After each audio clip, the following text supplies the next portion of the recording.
Beneath a starry night sky, just beyond the crumbled ruins of what appears to be an ancient castle, the signs of a brutal battle lie scattered across the ground. Among the wreckage, a hand suddenly thrusts through the debris. A man pulls himself free, struggling to his feet. A voice narrates that even a star buried in darkness, unseen and forgotten, remains a star as long as it clings to its light and its desire to shine. These words clearly speak of the man now standing, gasping for breath as he leans heavily on his sword in the frigid night air.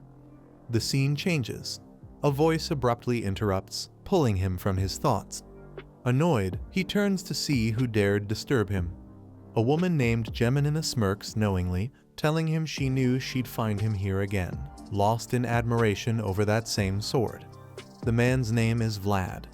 Geminina, looking smug, points out that he's been spacing out more than usual lately. Vlad snaps back, telling her not to push his buttons since he barely gets any breaks as it is. But Geminina remains unfazed. She shrugs off his warning and bluntly mentions that people have started talking about him. Caught off guard, Vlad demands to know what she means. Realizing she's said too much, Geminina panics and turns away, quickly changing the subject. She asks if he still hears voices every time he picks up a stick. Vlad doesn't answer. He just stares into nothing. That silence is confirmation enough for her. She wonders aloud what terrible deeds he must have committed in a past life. Apparently, Vlad was once struck by black lightning on a clear day, an incredibly rare and ominous event. Geminina warns him to lay low for a while. The new bishop in town used to be a heresy inquisitor, known for his sharp instincts when it comes to anything supernatural. If he deems Vlad suspicious, there would be no hesitation. He'd be condemned to the stake without a second thought. Vlad sinks deeper into despair after hearing Geminina's warning. The danger feels all too real now, and he can't help but feel hurt that she'd bring it up so bluntly. But Geminina quickly explains she's only saying this because she's genuinely worried about him. She reminds him that plenty of people witnessed the lightning strike, and ever since, rumors have been spreading. Once again, she urges him to stop standing around in public, staring at that sword day after day. The church is always watching, and they won't hesitate to act if they see something they don't like. But Vlad brushes her off. He refuses to be treated like some criminal just for admiring a sword. As he stares at it, unmoved, Geminina finally loses patience. She calls him hopeless and sarcastically suggests he should just buy the thing if he's that obsessed with it. Of course, the sword is far beyond what Vlad can afford. When he mentions the price, Geminina scoffs. She doesn't believe it could cost that much. It looks like something made by a random back alley blacksmith. In fact, she even offers to buy it for him, thinking it wouldn't cost much at all. That's when Vlad finally tells her the sword is priced at 5 gold. Geminina is stunned. She can't believe it. In her eyes, it's outrageous that a mere hunk of metal would cost so much. She starts rattling off all the things she could buy with that amount, clearly rethinking her offer. Vlad joins in with a smug grin, pointing out that she wouldn't have to lift a finger for an entire year with that kind of money. Their banter is suddenly cut short by a harsh voice. An old man, clearly furious, yells at them. He must have overheard Geminina trash talking the sword. From his rugged clothes and heavy frame, it's clear he's the blacksmith, and he's not amused. He lashes out, saying the sword isn't meant for street kids like them, and demands they leave. But Geminina is not the type to back down. She fires back, asking who he expects to buy it if not someone from the slums. After all, that's where the sword is being sold. Her tone turns mocking as she questions whether the man has lost his mind. Instead of getting angry at Geminina's challenge, the blacksmith takes greater offense to her calling him old. His fury flares as he accuses her of having zero respect. But Geminina only stokes the fire, teasing that he probably only crafts swords for knights because he's on his last legs anyway. Now, with a vein nearly popping from his forehead, the old man snaps. He shouts that she's not wrong, then hurls an insult, calling her a dumb kid and telling her to get back to her shop and scrub dishes. Geminina, not one to take a hit, quietly fires back in outrage. She insists she's a grown woman, clearly insulted by being called a child. The tension crackles as the argument escalates, and Vlad quickly steps in. He pulls Geminina away before it can get worse, telling her to cool down. But she's not having it. Still fuming, Geminina grumbles that she didn't say anything wrong. As they walk off, the blacksmith keeps ranting, throwing insults after them. He calls her rotten, dripping with venom, and reminisces bitterly about how he spoiled her as a child back when they barely had anything to eat. Then his gaze drops to the ground where Vlad had been standing. Seeing the deep footprints, he realizes the boy had been there for a long time. He mutters that Vlad should be spending more time working instead of standing around dreaming. With a heavy sigh, the blacksmith finally takes the sword off the wall. He's decided it's time to let it go, to sell it to someone who might actually put it to use. In his mind, kids from the slums don't grow up to be anything. Still, as he holds the blade, his final creation, he reflects that Vlad is just like the sword, a spark of brilliance hidden in the dirt of the slums. The view widens to show the city of Shira, the heart of the northern region and home to the powerful Bazet family. Known as the Lighthouse of the North, Shira shines brightly. Yet even this beacon casts dark shadows. In the depths of the slums, the discarded and unwanted gather. Inside a dingy tavern, men drink and flirt with women. But the rowdy fun is cut short when a shirtless man suddenly yanks a woman by the hair, shouting at her and accusing her of trying to scam him. The woman quickly denies trying to scam anyone. But the shirtless man isn't buying it.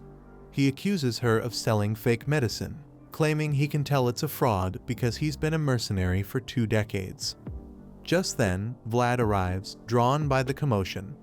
The mercenary immediately recognizes him and calls him the candle maker, demanding he fetch the madam. Vlad deadpans, telling him that if he wants to see her, it'll cost gold. Silver isn't enough. That only makes the man angrier. He rants that they have no right charging gold when their business barely functions. If a madam isn't around, he says, then Vlad should bring his mother instead. He goes on to claim that even the time candles are a scam, saying they burn out too fast.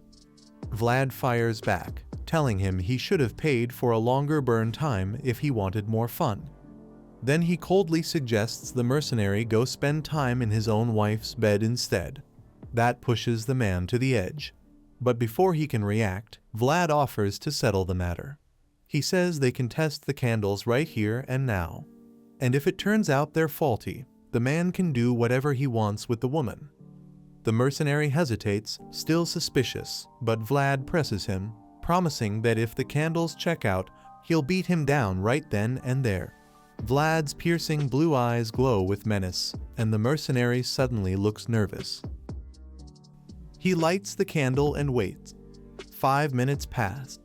The candle burns exactly as intended, going out right on time. Before the mercenary can even react, Vlad slams him in the face with a wooden staff. As the man stumbles backward, Vlad declares that the candles work just fine. Without pause, he kicks him square in the back and shoves him into another room, locking the door behind them. "You're dead," Vlad says coldly. Inside, the terrified man clutches his bleeding nose, begging Vlad to stop. But Vlad doesn't hold back. He ruthlessly beats the mercenary with the staff again and again, not just for trying to scam their shop, but for speaking about his mother without an ounce of respect. The pounding is so loud it echoes out into the streets. By morning, during breakfast, Vlad sits with a man named Jorge and casually mentions that someone tampered with their candles. When Madame Marcella hears this, her fury is instant. She demands to know who would dare mess with her business. Then, without skipping a beat, she assigns Vlad to find the person responsible. Caught off guard, Vlad admits he has no clue where to start. But Marcella just grins and says it doesn't matter. She already found them. She had tampered with the candles herself, all part of a scheme to swindle the drunks and rake in more cash. For someone working the streets in a run-down district, she was surprisingly stunning. When she came clean, Vlad was taken aback. especially since he'd gone after the fat mercenary for no reason. But as he made his way downstairs, he shook off the guilt. After all, he was just doing his job. Just then, a group of men approached, and their leader clapped him on the back, praising his work the night before. Wrapping an arm around Vlad's neck, the guy leaned in, asking for some cash. Word was out that Vlad had scored a decent haul from the candle sales. Now they were broke and looking for a share. Vlad wasn't having it. He snapped at the guy, Burly, and his eyes lit up with warning. Burly, unfazed, joked about not being scared and insisted it wasn't just about begging for money. He had something to offer in return. That's when Burly yanked a boy out by his hair, calling him a useless thief. Vlad immediately recognized the kid. Burly offered to hand the boy over for 40 silver. Vlad demanded to know if the kid's fingers and ankles were intact. Burly assured him the boy hadn't been maimed, just taught a harsh lesson.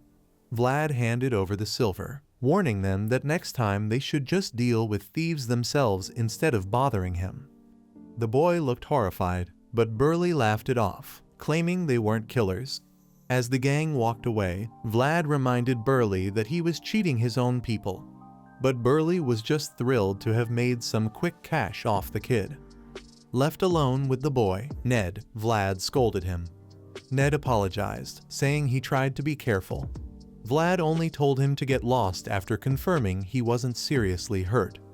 Ned thanked him and ran off, while Vlad sighed, realizing his goal of saving 5 gold had been pushed back once again. Later on, Vlad stops by to see a man named Harbin, who works under the notorious Captain Hoover, also known as the Whale Hunter. Vlad brings up the incident with Ned, mentioning that the kid didn't lose any fingers. Harbin's eyebrows shoot up. He remembers when he wasn't so lucky. As a kid, he lost his fingers and had his ankles slashed for stealing. Vlad and Geminina had watched him bleed out back then. He became a brutal example for the rest. Harbin then brings up the rumor that someone tampered with the candles. Vlad is caught off guard. How does he already know? Harbin says the word's been spreading fast, with whispers that Marcella is cheating the customers. Still, he doesn't buy it. Vlad agrees but admits Jorge seems to be onto it too. Harbin then says that even if someone did mess with the candles, there had to be a solid reason. Vlad asks what kind of reason that could be. Harbin, staring him down, says there's only one urgent need for money, and that usually points to just one thing: preparation for war. He warns Vlad to tread carefully. If someone's trying to gather cash fast, it's probably because a gang war is brewing. Jorge the Horse Knight, Black Bear the Swine Butcher, Dice the Gambler, Captain Hoover the Whale Hunter, and One-Armed Jack the Money Grubber, these are the 5 big players running the slums of Shira. Darkness is closing in on Vlad, and he doesn't even realize how deep he's in. That is, until Money Grubber and his crew show up at his shop asking for his boss. Vlad just stares, stunned. He never expected Money Grubber himself to show up. His eyes shift to One-Armed Jack. Could the war already be in motion? He's snapped out of it by one of Money Grubber's men barking at him.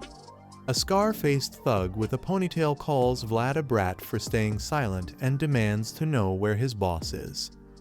Vlad's expression hardens. He coolly says he doesn't know. He's just a guy who sells candles. But the thug isn't satisfied. He insults Vlad again and slams his fist onto the table, sending candles flying. Even then, Vlad doesn't flinch.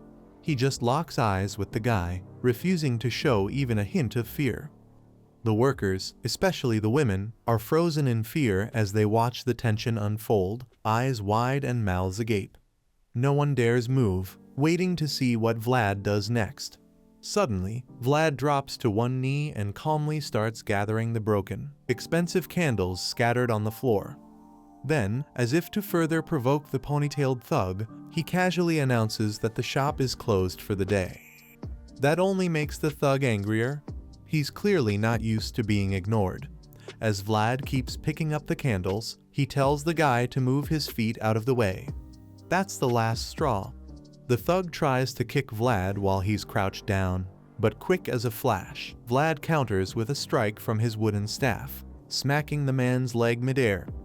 The attacker stumbles, and Vlad follows up with a clean, powerful hit to the face, knocking him flat on the floor. Everyone is stunned. No one expected that. But Money Grubber, he's grinning, clearly entertained.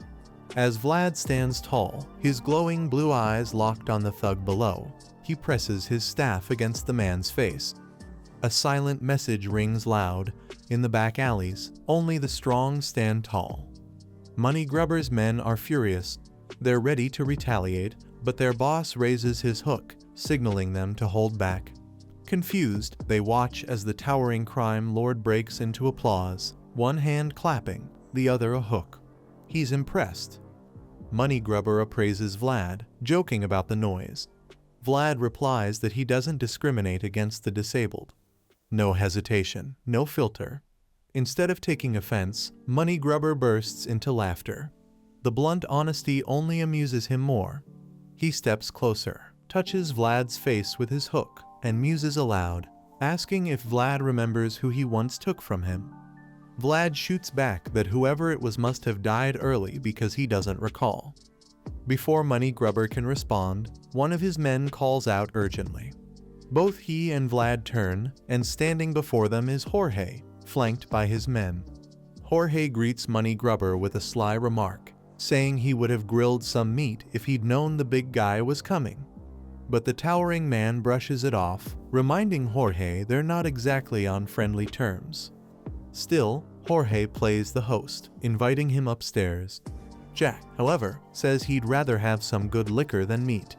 Jorge's green eyes flash dangerously as he assures him that Marcella never disappoints in the hospitality department. Money Grubber's red eyes gleam with that same deadly edge as he agrees to sample the drink. One of Money Grubber's crew helps the ponytailed thug back to his feet, and the whole group heads upstairs. Once they're gone, the thick tension finally eases, and Vlad lets out a deep breath, realizing just how close he came to serious trouble. After collecting the last of the broken candles, Vlad quietly counts how many were shattered in the chaos. Just then, Money Grubber calls out to him, referring to him as a shining star. Looks like their meeting with Jorge and Marcella is over, and they're about to leave. Money Grubber tells him that both Jorge and Marcella had nothing but praise for him. Saying he's seen Vlad's potential firsthand, he offers an open invitation. If Vlad ever tires of the candle business, he's welcome to join his crew. But Vlad politely declines. He's content with his current job. It may be simple, but it gives him food, shelter, and stability. Money Grubber chuckles, saying he can offer all that and more. Then, without another word, he tosses Vlad a gold coin for the broken candles. Vlad is stunned. It's way too generous. But Money Grubber insists, adding that there's a lot more where that came from if Vlad ever changes his mind. He even reminds the young man of his nickname Money Grubber before thanking Jorge for the meal and walking off with his gang. As Vlad watches him leave, he notices how cheerful the man looked, making him wonder how that meeting really went. That's when Geminina's voice calls down from above. Jorge wants to see him. Later, we find Vlad, Jorge, and Marcella gathered in the same room. Vlad stands silent, eyes fixed on something that's clearly caught him off guard. It's a knife rare and clearly valuable. Jorge, noticing his reaction, admits he had planned to gift it to him later. But with how things are unfolding, now's the time. He urges Vlad to keep it on him at all times. As Vlad accepts the dagger, it becomes clear from the heavy atmosphere that things haven't gone well. He glances around the room and picks up on the tension. The mood is grim. Everyone seems weighed down, Marcella included. Clearly, something's wrong. That's when Jorge drops another bombshell. Vlad should stop selling candles. Confused, Vlad asks what he's supposed to do instead. Jorge doesn't leave him hanging. He explains that they've received a tip. One armed Jack is sneaking outsiders into the slums. Not just anyone, though. These are mercenaries, likely former knights. Vlad, alarmed, comments that these men sound like Jorge. Jorge nods grimly, confirming his suspicion. Jack was already dangerous enough with the muscle he had. But now, with seasoned fighters who match knights in skill, everything has changed. The fragile balance they once had is gone. Jorge admits that they're already on the losing side. That's why they need Vlad. They believe in his potential. And to prove it, Jorge tells him his first mission is coming soon. The news leaves Vlad stunned. He wasn't expecting this so soon. As he tries to process it all, he thinks of Harbin, a man with no fingers and damaged legs who still managed to climb up through sheer intellect and grit. Harbin mastered language and numbers, carving out a place for himself under Captain Hoover. Vlad sees him as proof that effort and learning can change everything. With that in mind, Vlad trains with his wooden staff. But then the voice returns, quiet but clear, suggesting he adjust his elbow's angle. The advice is precise, and just like that, Vlad gets annoyed. The voice is back again. You're probably wondering how Vlad ended up hearing voices in his head every time he trains. It all started a month ago, right after he was hit by a bolt of pitch-black lightning. Since then, this eerie voice, which he calls demonic whispers, echoes in his mind whenever he grips a sword or anything close to one. Annoyed by its presence, he tries to shut it out, even saying he needs to buy some holy water before he even considers picking up the sword from the blacksmith. Determined to ignore it, he grips his wooden staff again, vowing not to respond. He focuses his mind, channels his strength, and prepares to strike. But right before he brings the staff down, the voice cuts in again, this time advising him to adjust his elbow angle. Despite himself, Vlad follows the suggestion, and to his shock, the result is far better. The strike feels natural, precise, like he's wielding an actual blade. It hits him, then this path might just lead him to mastery. For a moment, it feels like he's holding a real sword, and he can't help but wonder what exactly has wormed its way into his head. The story then shifts to a snowy mountain range, where a man is calmly wiping blood from his blade. He mutters about how experience can't be faked and admits that he now feels the chill of winter deep in his bones. His gear gives away his identity, he's clearly a knight. Hearing rustling nearby, he quickly guesses someone's hiding. Smirking, he calls them out for being either reckless or just plain foolish to think they could deceive him. The white-haired knight walks toward the sound and demands the hidden figures show themselves. After a pause, a voice responds, asking if he's Sir Stanga, the scar-faced knight. As the figure steps into view, Stanga immediately recognizes him. The distinct blonde hair and piercing blue eyes give him away. It's Vlad. He's heard all the rumors from the slums, especially since the boy's name has been coming up more and more. Stanga remarks that with his looks, anyone unfamiliar might assume Vlad's a noble. But Vlad doesn't respond to that. Instead, he gets straight to the point, handing over a sealed letter from his superior. Stanga opens the letter, and as his eyes scan the contents, a faint smile plays on his lips, clearly amused. Sir Stanga reads on, realizing that the opposing group has a mercenary who once served as a knight. Now it all makes sense why Jorge reached out to him for help. With Stanga now in the loop, Vlad informs him that he's been assigned as his guide back to Jorge. He suggests they should be able to reach their destination within 2 nights. Turning to lead the way, Vlad expects the knight to follow. But Stanga smirks and mocks him instead, saying there's no way he'd trust someone as dumb as him to lead the way. Trying to stay calm, Vlad insists he's at least capable of guiding him back safely. But the knight isn't buying it. He calls him out again, saying that anyone doing something this foolish can't possibly be smart. Vlad starts to get defensive, but before he can snap back, Stanga stares him down with his piercing purple eyes. For a moment, Vlad is left speechless. Eventually, Stanga gives in and agrees to follow, but with one condition: if Vlad forgets any part of the route, he'll kill him. Vlad narrows his eyes at the knight, unfazed, and simply tells him to keep up. He won't let this mission be ruined, especially not his first one. Without waiting for a response, Vlad turns and starts walking again. Stanga watches him go, surprised.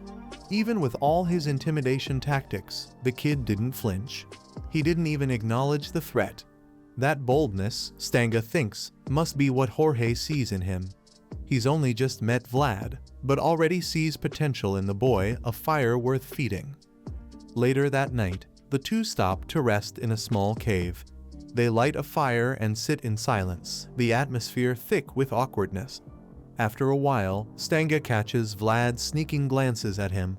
Annoyed, he calls him out, asking why he keeps staring like he's never seen a retired knight before. Vlad, a bit sheepish, admits that it actually is his first time seeing one up close. Stanga raises an eyebrow and asks if he's just some clueless country bumpkin. But Vlad doesn't answer that.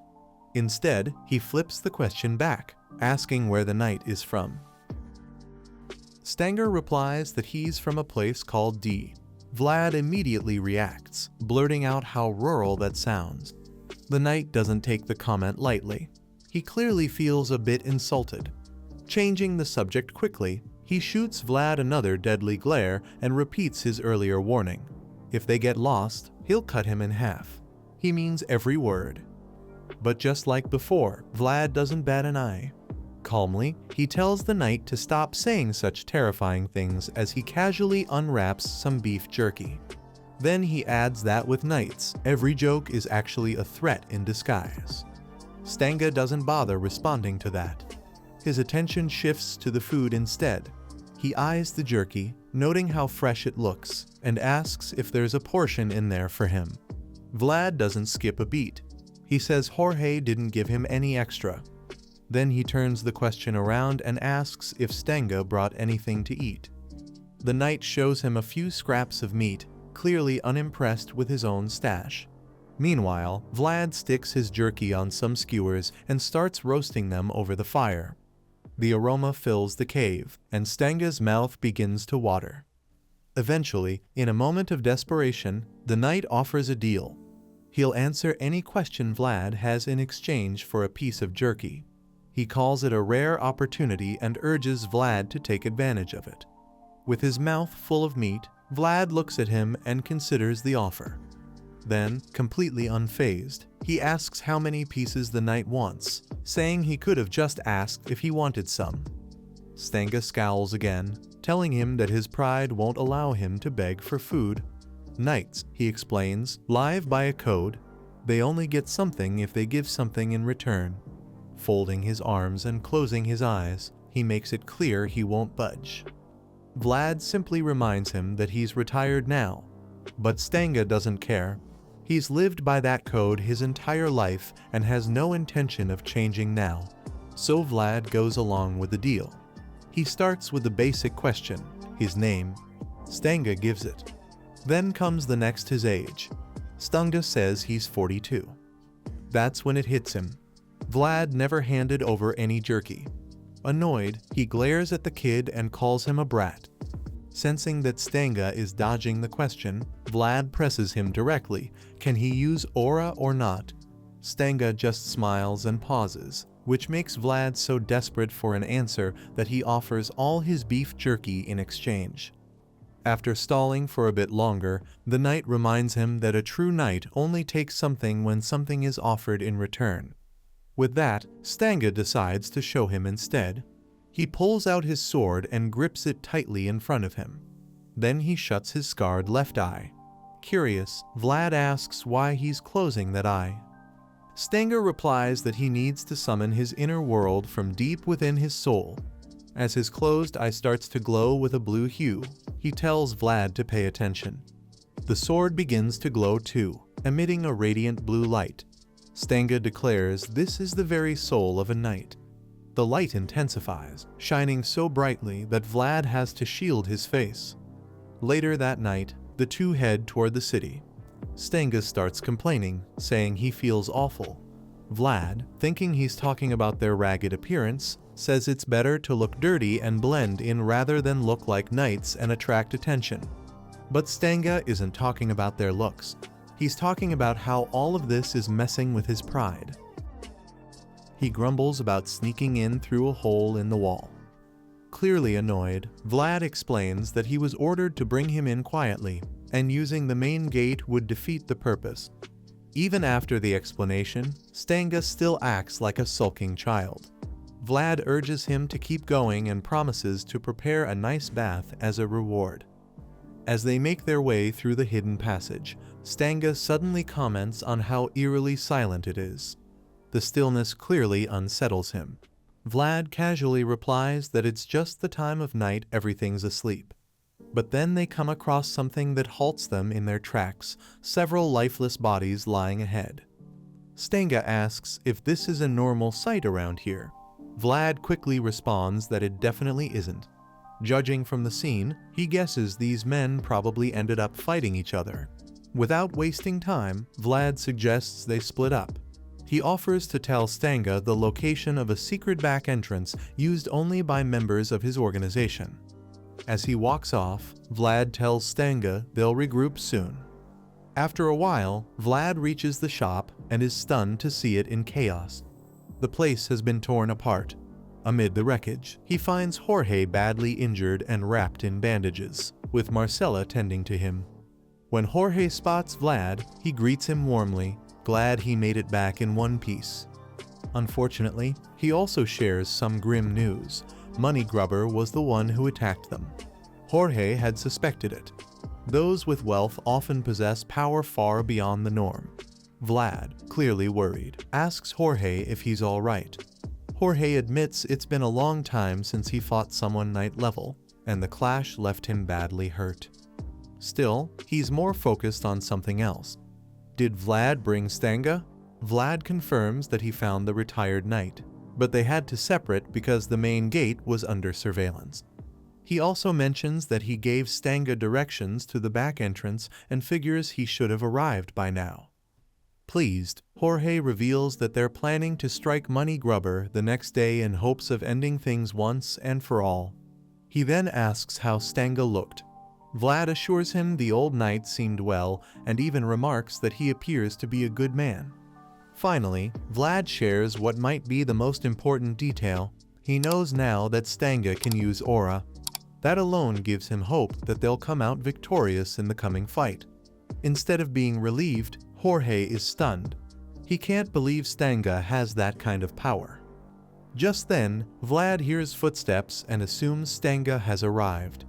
But before he can go check, Jorge stops him and asks if he's absolutely sure the man could really use aura. Suddenly, Jorge grabs his sword and orders Vlad to stay behind him. In a chilling reveal, Jorge says that Stanga doesn't know how to use aura at all. Before Vlad can even process what that means, the so-called knight steps into view, his sword and coat soaked in blood.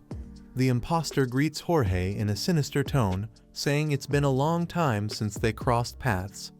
Then we flash back to the snowy mountains. After finishing off someone, the imposter had been wiping blood from his sword, speaking coldly to the corpse. He mocked the man's age, saying the winter wind must have gotten to his bones. That's when he heard rustling in the bushes what turned out to be Vlad. Back in the present, the imposter wears a twisted smile, noting how much Jorge has changed. Jorge demands to know why he's resurfaced now. The man replies that Count Jidar has died. The news clearly rattles Jorge. The imposter continues, saying the death hasn't been officially announced due to certain complications, but soon the truth will spread. With a smug expression, the purple-eyed knight pours himself a drink and starts mocking the late Count Jidar. He lifts his glass in a cruel toast, fully aware it'll strike a nerve, and it does. Jorge, boiling with rage, curses him and draws his sword. He charges. The imposter doesn't flinch. He just raises the glass, provoking Jorge even more. As Jorge's sword nears its target, the imposter vanishes from its path in a blink, moving so fast it stuns everyone. He shatters the glass with his blade and, with a mocking grin, toasts to the new count, Siegmund. The insult hits harder than any blade. Jorge, now fuming, realizes the man is not only mocking the fallen Count Jidar, but celebrating the rise of someone far worse. Already wounded, Jorge whirls around and takes a swing at the imposter, Godwin. but Godwin meets the strike head-on with his own blade, and their swords clash with fierce intensity. During the heated exchange, Godwin reveals Count Siegmund's first command. The deserter knight Jorge is to be brought back immediately. Jorge refuses flat out. He declares that Siegmund is no lord of his, and he won't follow his orders. Godwin smirks, admitting that the Count never really expected Jorge to return without resistance or to survive the encounter at all. The duel escalates. Both men trade powerful blows, but Godwin's speed gives him the upper hand. He easily dodges Jorge's slash to his legs and narrowly avoids a heavy strike aimed at his chest. As the battle rages on, Vlad quickly turns to Marcella and tells her it's not safe. She needs to get out of there. He grabs her hand and rushes her outside to safety, knowing things are about to get even worse. Once outside, the men downstairs shout up, asking what's going on. Vlad spots Burley and immediately commands him to gather everyone and head upstairs. He tries to explain that their boss is in a serious fight, but before he can finish, Jorge comes crashing down from above. Vlad and Marcella freeze in horror. The others stare wide-eyed as Jorge falls from the upper floor. Just when he's about to hit the ground, Godwin suddenly bursts through the wall, mocking Jorge for still making such foolish choices. Then Jorge slams into the floor with brutal force. The men gather around, shocked and unsure what just happened. Their confusion is cut short as Jorge starts coughing, struggling to move. Up above, Godwin stares down at him, his purple eyes cold and calculating, waiting to see what Jorge will do next. That's when a dagger slices through the air. Vlad's dagger, the very one Jorge had given him. Godwin deflects it just in time with his sword, the blade clattering into the wooden floor. Now it's Vlad's turn to meet Godwin's glare, his blue eyes locked in defiance. Without a word, Godwin leaps down with his sword raised high, aiming to finish Jorge off. Vlad yells at him to move, begging Jorge to get out of the way before it's too late. Just as Godwin is about to strike, the boss reacts in the nick of time, summoning the strength to leap away. The silver-haired knight's sword crashes into the ground, narrowly missing him. Jorge drops to his knees once again, gripping his weapon tightly. Godwin rises and questions why Jorge refused to follow the orders he was once given. Jorge answers firmly he couldn't obey something so cruel. He's a human with a conscience. But Godwin cuts him off, reminding him coldly that he's a knight, not just a man. That strikes a nerve. Jorge growls with rage, and his comrades rally behind him. Realizing he's outnumbered, Godwin sighs. He's had enough of this drawn-out battle. Closing his left eye, he mutters that all he wants now is peace. Vlad instantly recognizes the signal. He dashes forward, desperate to stop what's coming. But it's too late. Godwin's eyes and sword blaze as his aura surges to life. Blue lion-shaped marks start glowing on Jorge and his men. They're the chosen targets. The energy erupts in a blinding flash. Vlad is flung back helplessly as the wave obliterates everyone around Jorge. When the dust clears, only silence remains. Jorge's men lie motionless, bloodied. Godwin is nowhere to be seen. Jorge groans, barely able to move, paralyzed by the sight before him. Everyone is gone. His eyes drift to the floor, watching blood drip from his face. He's shattered.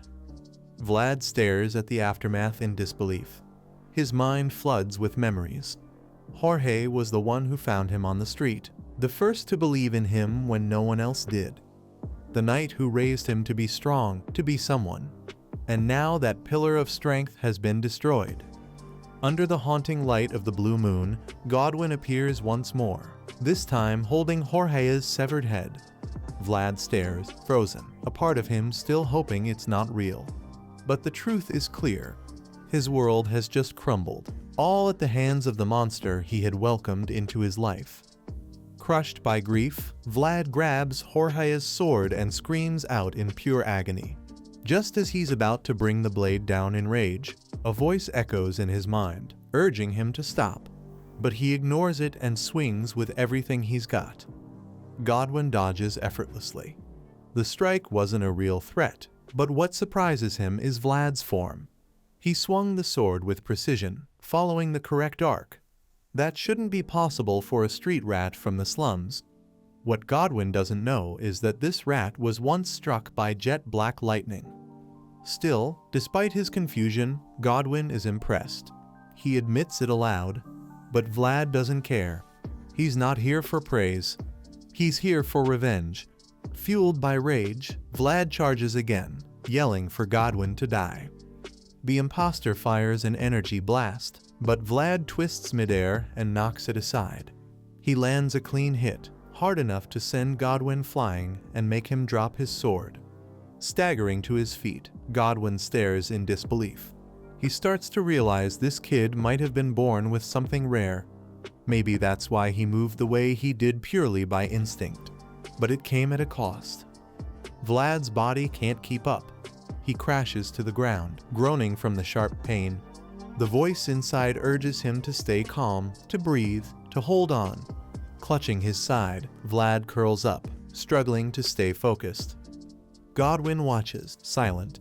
He considers ending the boy right there, killing him before that potential grows. But something holds him back. He remembers what Jorge once said about watching over those with promise. That memory brings a faint smile to his face.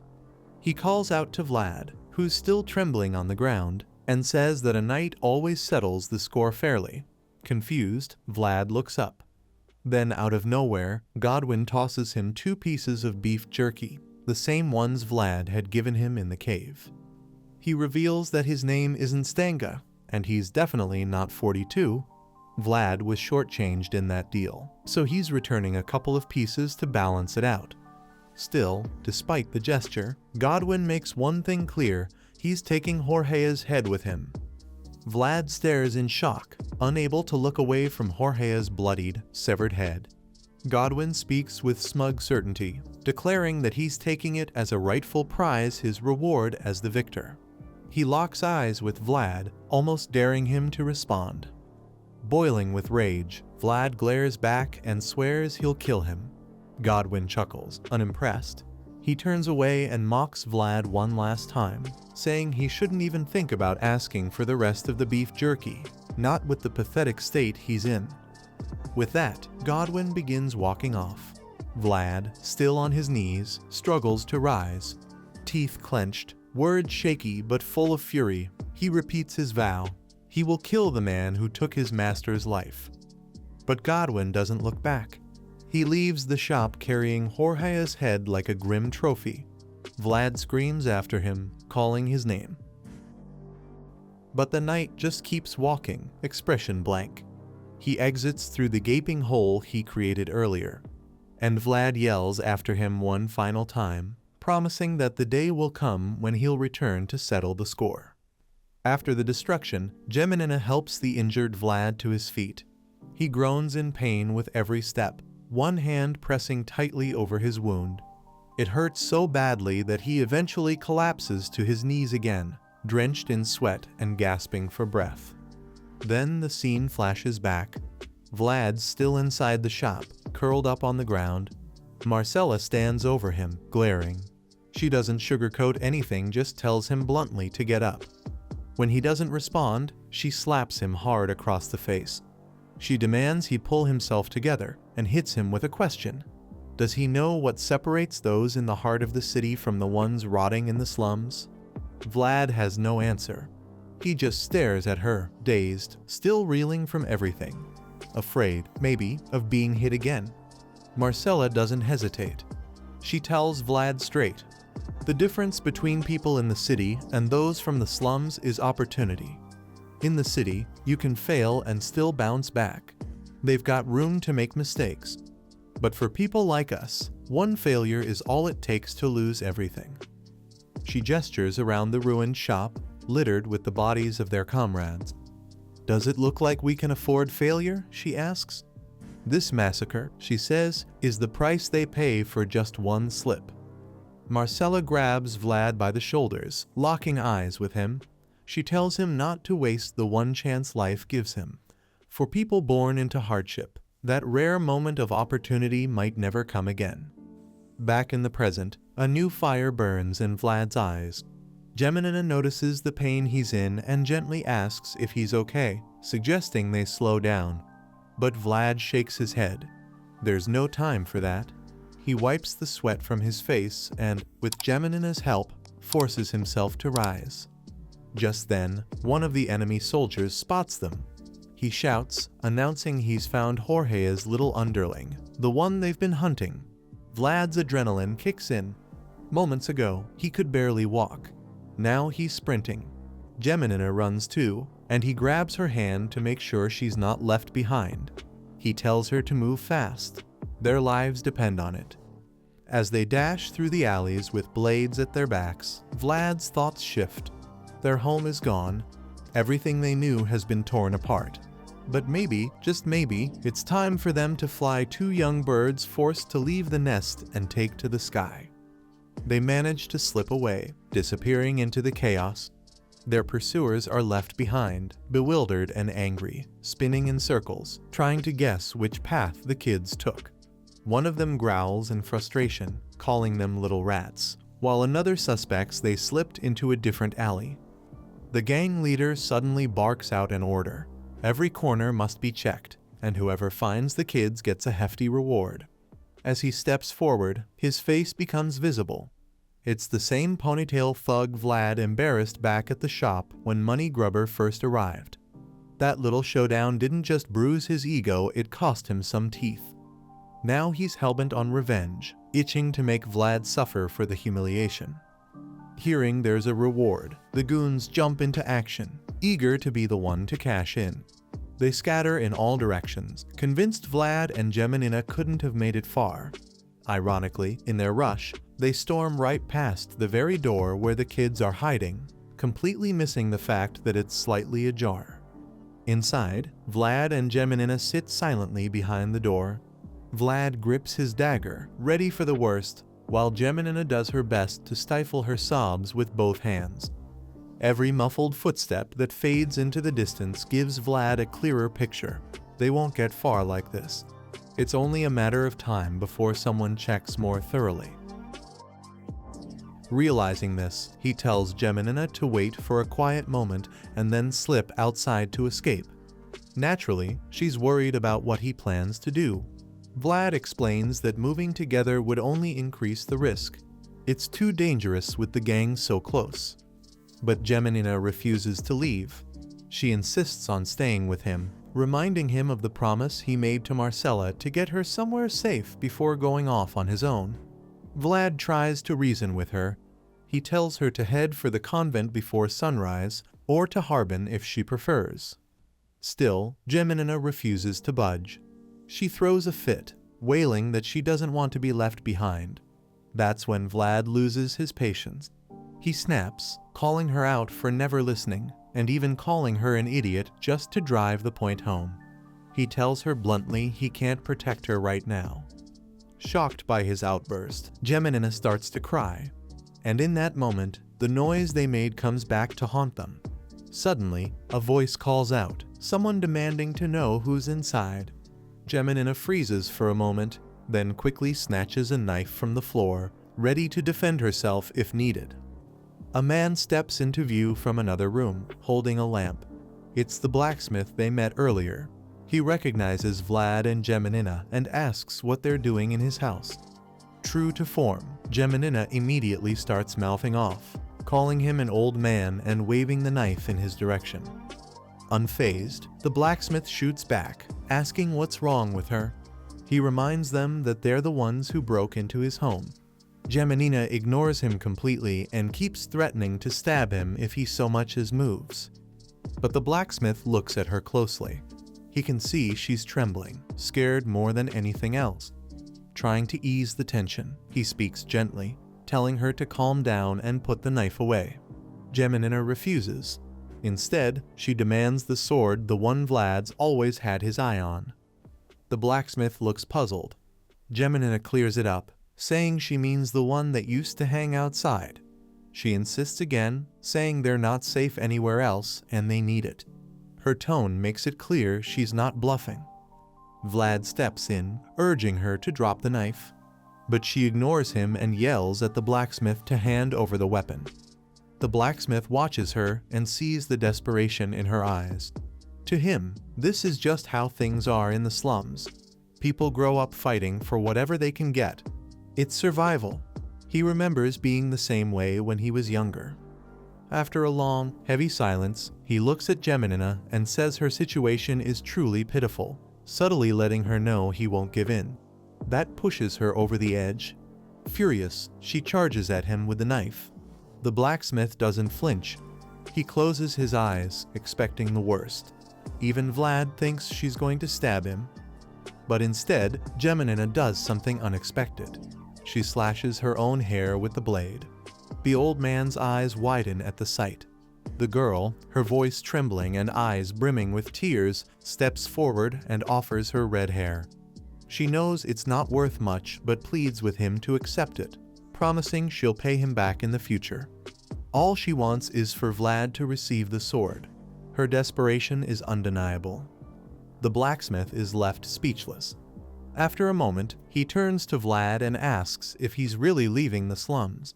Vlad confirms it, and the old man quietly admits that the boy is doing what he never could, chasing a dream he'd held his entire life. Now it's Vlad's turn to take flight. Though reluctant, the blacksmith gives in, moved by the kid's determination. The scene shifts. The old man now pushes a wagon filled with trash and dirt, with Geminina behind him, her face hidden beneath the hood. He tells her this is the only way out, though she complains about the stink. Suddenly, a group of thugs blocks their path. The blacksmith recognizes them instantly. They question why he's taking out garbage at this hour. He snaps, swearing at them and blaming their recent street fight for blocking the alleyways. He grumbles that his smithy is overflowing since he couldn't throw the trash out earlier. Their leader eyes the hooded figure suspiciously, knowing the old man usually works alone. Thinking quickly, the blacksmith lies, saying he gave some bread to a poor kid to help out because he was too tired. Unconvinced, the thug steps forward, knife in hand, and warns the hooded figure not to move as he lifts the cloth. Geminina, disguised as a scruffy boy with short ginger hair, plays along perfectly. Her act convinces him, and he backs off. Before leaving, the blacksmith asks what they're really after. The thugs reveal they're hunting for Jorge's blonde-haired son. With a scoff, the blacksmith brushes them off. But the thug insists on checking the cart. He orders his men to inspect it and tells the blacksmith to step aside. The old man begins to doubt their route. Maybe they shouldn't have taken this path. But then he remembers they had no other choice. One of the thugs starts going through the trash, commenting on how much there is. Then, spotting a subtle shift beneath the pile, he coolly says not to take it personally, it's just his job. Without warning, he jabs a staff deep into the mound. Both the old man and Geminina freeze in horror. Hidden under the dirt, Vlad braces himself in fear. Just then, the thug casually brings up Harbin putting a boat out on the water, hinting that there must be a reason behind it. He tells him to keep that in mind. After stabbing the trash a few times, the man declares that he's now repaid the 40 silver coins his younger brother Ned once owed. With that, he lets them go. It becomes clear he knew Vlad was hiding all along but chose to let them pass. The boy must have once helped Ned, and this was the thug's way of returning the favor. Soon after, Geminina and the blacksmith reach the outskirts of town, where garbage is dumped into a water channel that flows beyond the city walls. As they toss out the trash, Geminina bids farewell. The blacksmith looks on, thinking about the sword Vlad now carries, a blade forged from his dreams and paid for with the girl's tears. Now it rests in the hands of a boy heading toward a larger world. Vlad emerges from the dirt, gripping the sword. He starts talking to the voice inside his head, asking if it can hear him. The voice responds, yes. Curious, he asks who the voice really is, but it seems to have no idea. Despite knowing so much about swords, the voice has no memory of itself. Vlad decides that maybe it's for the best. He offers to help the voice recover its memories, asking it to be his sword going forward. He doesn't care if the voice belongs to the devil. He's already haunted by the thought that he may never be strong enough to stand against the godlike figure who destroyed his friends. Moved by his resolve, the voice tells him it's time. It's going to reveal the story behind his sword. The scene shifts to a snowy mountain range where soldiers have set up camp beneath the banner of a noble house. Inside a command tent, a man is carefully moving chess pieces over a map, clearly deep in strategy. "This is too easy," he mutters to himself. This man is Joseph Bazet, the second son of the influential Bazet family. His eyes stay fixed on the map, repeating the same thought, "It's just too easy." He's soon interrupted by the arrival of a subordinate. The man greets him respectfully as young master and announces his return. Joseph brightens slightly, addressing the newcomer as Georger. Georger, an eye-patched soldier with a stern appearance, senses something is troubling Joseph. He voices his concern, and Joseph admits he's uneasy. The battle seems far too simple. Georger begins his report, detailing the recent monster suppression efforts. Everything has gone smoothly, with only minor losses, just a handful of mercenaries. But Joseph's mind is on something else entirely: the deserters. He worries that word of desertions could damage his credibility. If news spreads, his father and the vassals might start doubting his leadership. And then there's his stepbrother, Lucre. Joseph is certain he'd seize any chance to undermine him. Georger remains silent as Joseph contemplates his next move. He knows the stakes. If he fails to secure his future as the next count, chaos will follow, and Lucre won't show mercy to those left behind. Joseph reflects on the Bazet family's legacy, generations defined by ruthless ambition and a culture that glorifies military might. He's seen it firsthand in how his father and brothers clawed over each other for power. The young master knows he's running out of time and out of swordsmen. Besides Georger, he doesn't have many to rely on. That's when Georger steps forward with something new to report. Joseph's interest is instantly piqued. He demands to hear it. Georger explains there's a particular soldier in the ranks who's caught his attention. Joseph immediately suspects it could be a spy sent by his brother. Georger doesn't deny it, but says that's not why this soldier stands out. He suggests that Joseph will understand better if he sees the soldier's work for himself. The scene cuts to the mangled corpse of a goblin, likely slain by Joseph's soldiers. Joseph approaches, covering his nose in disgust, as he examines the carcass hanging from a wooden shed. He studies the wounds and guesses they were made by someone new to sword fighting, maybe even a child. Georger leads him to more bodies. As they walk past the slain creatures, Joseph continues to criticize the injuries. They're all poorly executed, he claims, sloppy, repetitive.